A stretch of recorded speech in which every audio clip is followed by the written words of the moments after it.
G'day guys, what's going on? Supero here. Welcome to the channel. Sorry about this video, guys. I was a bit late to the game here on holidays, so I've come back home and trying to do a video off of my iPad for the first time, so I've got really no idea what's going on, but hopefully it works out alright. I scored 1,923, which was a pretty average score from me. Actually dropped in the ranks about 53 spots, so not too happy with that. I thought I could have gone a little bit better this week, but we'll get into the side and see how we go for the next week. Anyway, we're sitting with 10 trades left over. Maybe we've got to use a couple trades here. Not too bad for the team anyway. Like, it looks quite alright in terms of cash gen and everything. So a couple primos to go, I think. But we've got to just hopefully get a point of difference in our side.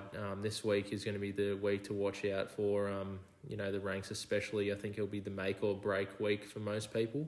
But anyway, we'll go over the side. So had the VC on Harry Sheezel. So I was a bit disappointed here because in my video I actually went over putting the VC on Flanders. I thought that was the most obvious shout, but then I went against that, which was a bit silly. Should have just listened to my initial gut feel. With Harry Sheezel, I put the VC on him. So I thought, against West Coast, I thought that no Tim Kelly or no Harley Reid would mean that Sheezel would go nuts. I thought that North Melbourne would win their first game of the year, which was pretty obvious considering the outs for West Coast. So I thought, why not chuck the VC on Harry Sheezel there? He went 129. You just got to take anything that's 125 plus, I guess. But was kind of expecting like a 150 out of him. You just take those scores, I guess. So Luke Ryan wasn't playing, so he'll be a good addition to the team. And then Nick Dacos got a heavy tag, so I'm not too sure. I think he got subbed off with like an ankle injury. Maybe he could be in a potential risk of not playing this week against North Melbourne, but hopefully he does, because he should go absolutely crazy against North Melbourne. Could be a good captaincy option, but he could also get a bit of a tag as well.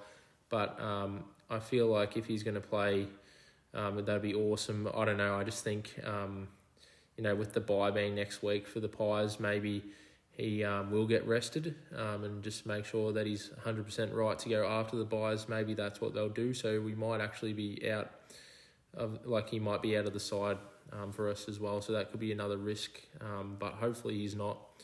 And Sheezel will be playing, which will be good. Interesting to see how he'll go against Collingwood, especially if Dacos isn't playing. Maybe he could be a captaincy option as well. Even LDU is another guy you might want to trade in. But Jeremy McGovern, he was on 80, I swear, at halftime, and then something happened, North came back or something. Maybe he gave away some free kicks. I'm not too sure what happened there, but really disappointing. He was in for a 140 score, and then it really just, he got downscaled, I reckon, but I don't know what happened to him. And Whitfield, he's finally bouncing back. He's just such a roller coaster to own, though, which is frustrating. These are the type of scores that I expect from him, but it was a loss as well, so maybe that's why he scored a bit higher, getting more of the pill down in defence. It's a bit of a stitch up, and Will Parker didn't get named, so that was unfortunate. Just really a big stitch up again there, just not getting the team sheets until the night before for the Monday game was really frustrating, but I didn't really expect him to be named anyway. And then Houston's going to come back, which will be nice. So we'll just put him onto the field now. We got Bontempelli, who got tagged as well for a 99. But quite expensive, isn't he? Geez, 671 now. So M1, we can bring the other guys onto the field like Butters and Sarong. But just going over the team, So Steele, 98. I think the main scorer was Sinclair, so I'm not really sure about the midfield split there. I had a party on, so I was with my friends, so I didn't actually get to watch that game, which is annoying. We had a good time anyway. So hopefully he can go back to pumping out 110s. I don't really appreciate the 98s from Steele, because there's other guys like Errol Goulden, for example, going 150 now, which is ridiculous. Is he a trade-in option? I'd probably get him if you've got like a free spot. But I've got guys like Steele and Green, like that could have been Goulden, and probably just messed up a bit there. But yeah, he took a while to get going, Goulden, so that's another interesting case. And then, Nick Martin, I think Ridley's just really affecting his role, but he could be a good like D7 slash, what is it, M9 is it? Yeah, I had to calculate that real quick. It could be an M9 as well, just swinging between defence and the midfield for cover. So maybe we hold on to him there in that sense. But he does have the bye this week, so you could probably trade him out if you want to do a luxury upgrade there. Tom Green, I've just got so many issues in the side, like Green, Steele and Martin, Whitfield, these guys just need to step up, but I don't think I can afford to trade them out. I have to wait until I have full primo before I can do that. And then, Tom Green was pretty average. I think he was getting the Nash tag, I believe it was. What do you expect? He's just going to cop a tag every week now, and he's probably going to get another one this week against Port, especially if Will Drew probably tags him. Don't know if he's been as effective as of recent in terms of the tag from Willem Drew, so maybe he might give us like a 110 score. Not too sure how hard he'll get tagged. And then we got Fraser. If I pronounce that right, I'm not too sure, but 53 was not the greatest, but all right for a rookie score. What's he got, like a 30 break even? We'll still hold on to him. And Revel, I think, it's good that he's back from his bye, another player that's going to be playing for the rest of the byes, which is awesome. Probably trade him at the end of the bye periods. And then I could trade Fraser next week as well when they've got their bye. But Walsh with the 87 is a bit disappointing. I think I missed out on this game. Don't know what happened to him, which none of the Blues midfielders scored that well either. And Matt Rowell seems to be a bit of a disappointing trade-in from me there. I got him at the wrong time. He's got the 125 break even. Hopefully he can come out and give me a 110 at least against Freo this week. Next week, sorry. But yeah, he's a bit frustrating to own at this point. I've traded him in. Could have got like a merit type instead. But Rowell has just really hasn't been that great since I bought him in. So I was probably chasing a few points there. And Jai Clark was alright for a 66 score. He did better than Nick Dacos, which is laughable. But yeah, that's just a bloody shocking game as a Cat supporter. Just sick of footy at this point. But I can't complain after all the success over the past couple of years. But should be able to bounce back, hopefully, in terms of just general footy. But then we've got Maxi Gawn, which had a 132, which was quite nice. Was on track for a pretty big score, but then he didn't do much in the last couple of, last quarter. Just calmed down a little bit, which is frustrating if you wanted to get like a 150 score out of him. Moyle got 84, which is good for his cash gen. Not too bad from him, to be honest. I think English scored about an 88 or something like that. So to be going nearly as good as English is a fair crack. So, English just did absolutely shocking. So I feel for the Tim English owners. He's come down quite a bit in price here. He's got the matchup this week against Fremantle, so Darcy and Jackson. Wonder if he'll be able to pump out a 130. He seems to average pretty well against them, so maybe you look to get him in. I probably won't get him in just because of the round 15 bye. I don't think I'll bother with that. I think I've got another week of just waiting and seeing what ruck I want to go with. And then Flanders, got the 152, which is crazy. I think his highest ceiling game for the year, so that was awesome.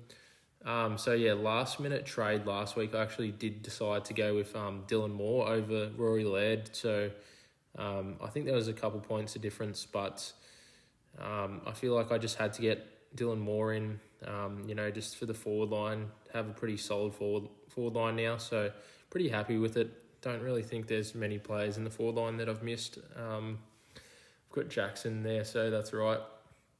But yeah, he's got Richmond this week, so hopefully he can kick a bag.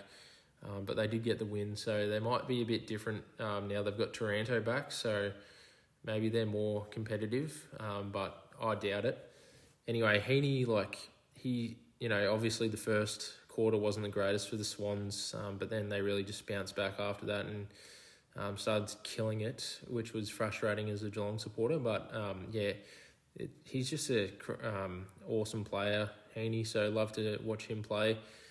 He's just super consistent. And then Zorko with a 95 could be a VC option this week against St Kilda. I think that's like the safest option would be to VC Zorko there. And then Fisher was actually on track for a 150 score, I think, but he got downscaled a little bit. I think it was to do with North leading and then losing the lead, and then they finally won, so maybe he didn't get much of the ball in the last couple of minutes, but don't quote me on that one. And yeah, went over Moore.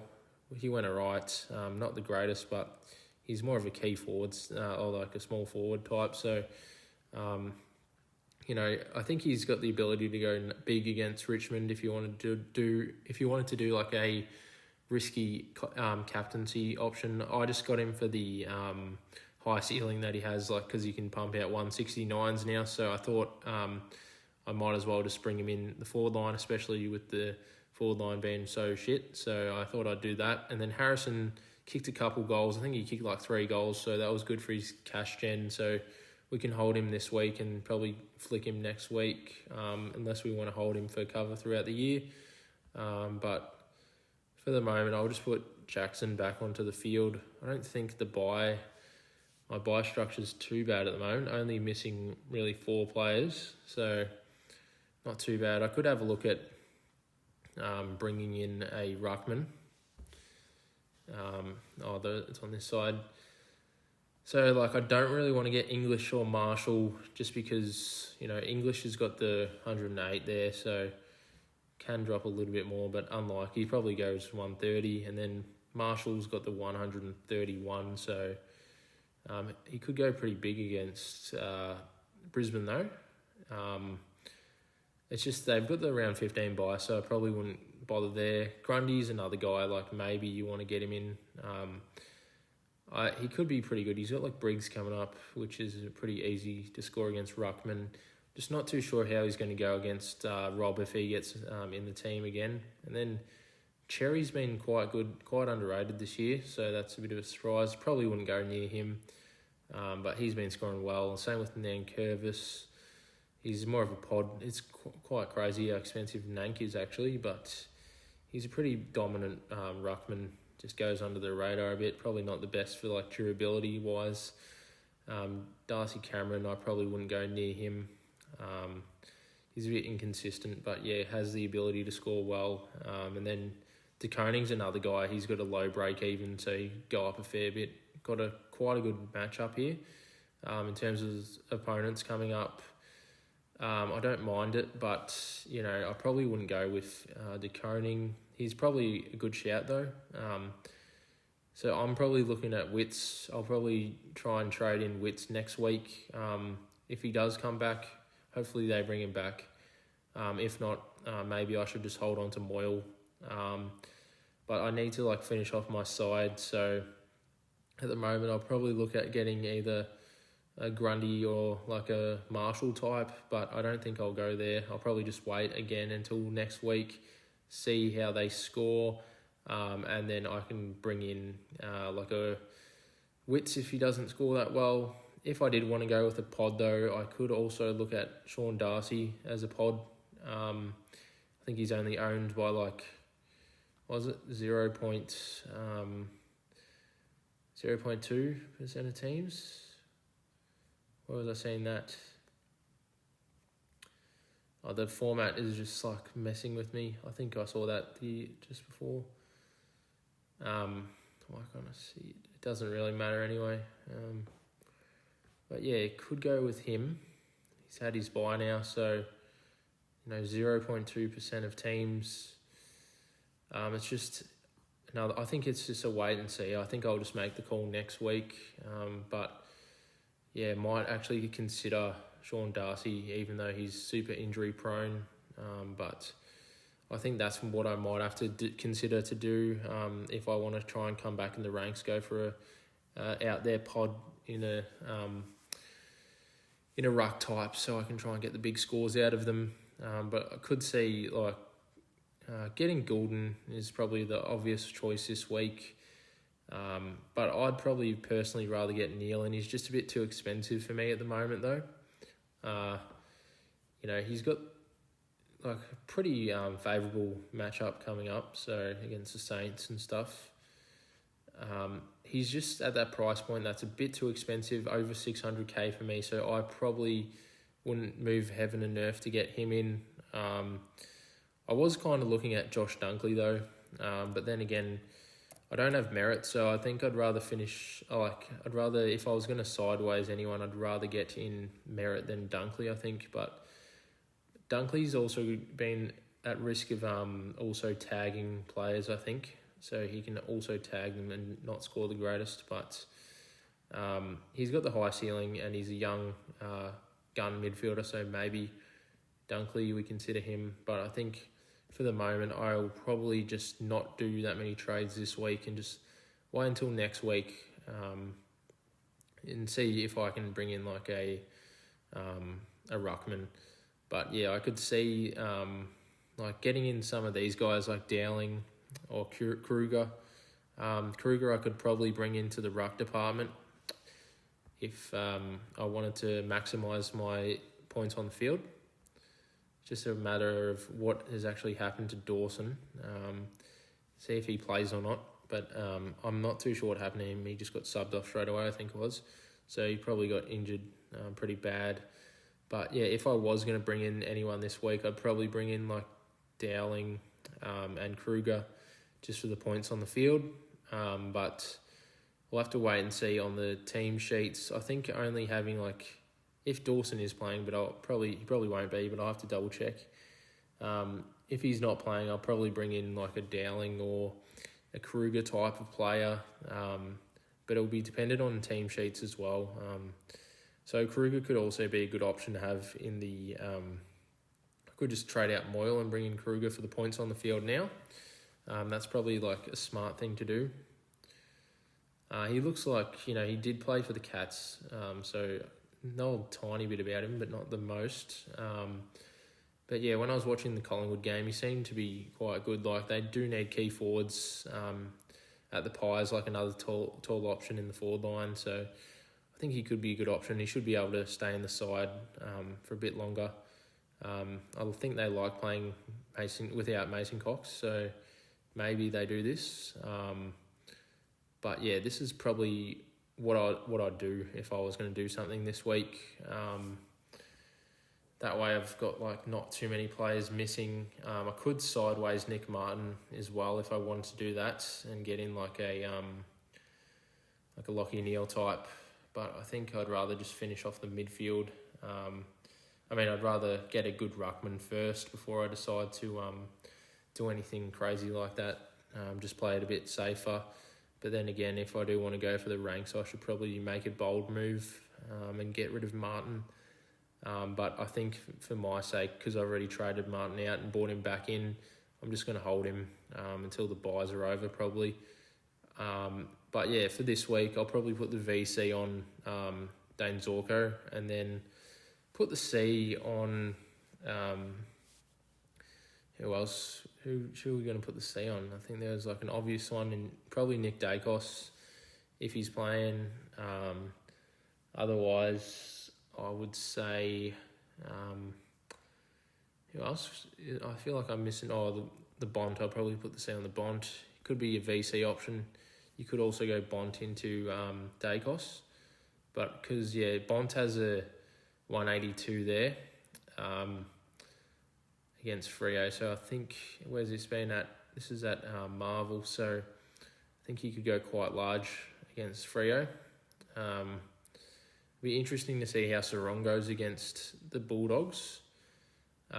Just with like Libba and all that back, maybe he'll get a tag or something.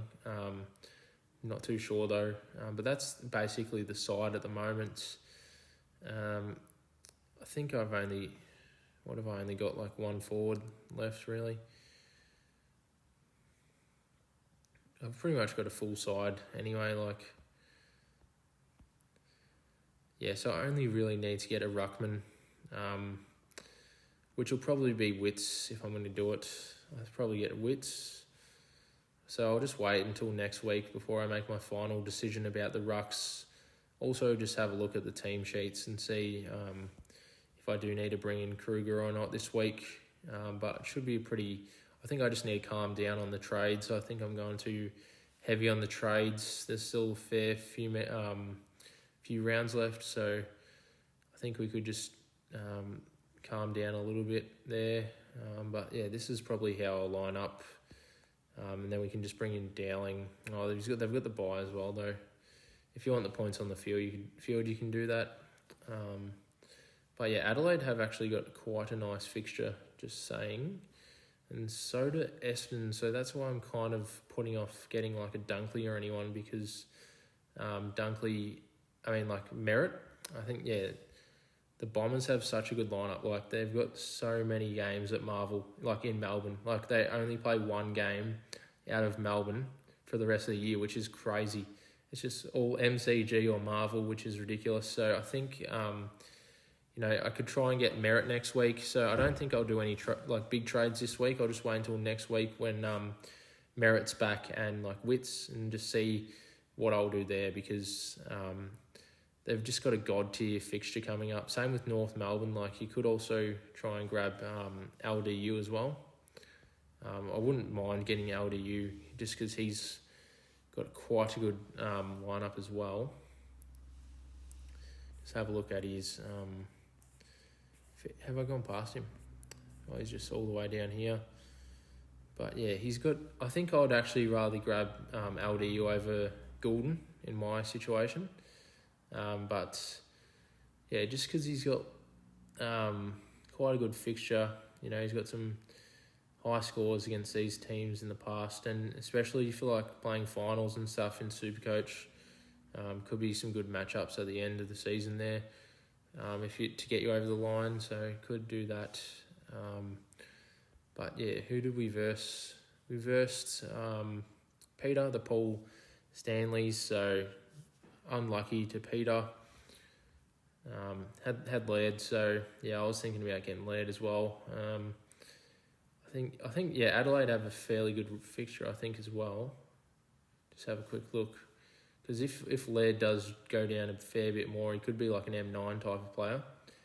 Quite a few Adelaide Oval games coming, so what if they actually go half decent against Sydney, which would be a massive upset? Maybe that might happen, but highly unlikely because they're just so good, Sydney, this year. But who knows? I'm keen to see that game this week. Should be good. But yeah, that's my video for today, guys. Hopefully it's all worked out well. Hopefully you guys are going well, and the buyers have a good structure as well. But yeah, thanks so much for watching, guys, and I'll see you guys later. Bye.